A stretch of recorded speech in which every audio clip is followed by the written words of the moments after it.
banyarwandakazi namwe nshuti z'u Rwanda, ngiye kubagezaho impuruza yo kwitabira inama iharanira demokarasi mu gihugu cyacu cy'u Rwanda.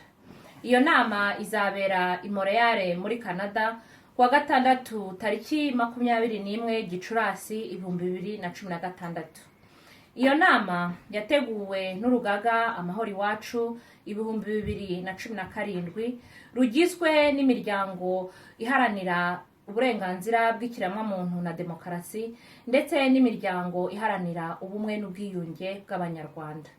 Iyo nama izaba igamije gutangiza ku mugaragaro ibikorwa bya kampanye Amahoro Iwacu 2017.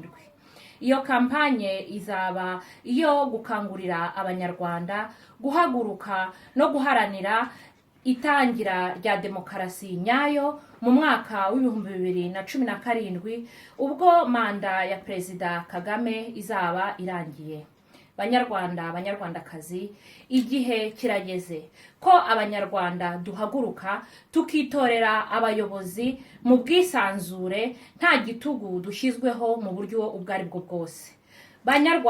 Banyarwandakazi, igihe kirageze ko u Rwanda ruba intangarugero muri demokarasi nyayo mu biyaga bigari ndetse no muri Afurika yose, kugera tukareka kuba bagashoza ntambara.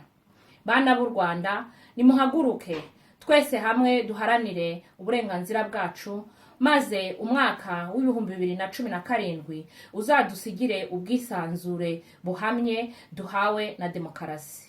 Ababishoboye muhaguruke duhurire i Montreal tube abasangirangendo mu ntambwe ya demokarasi.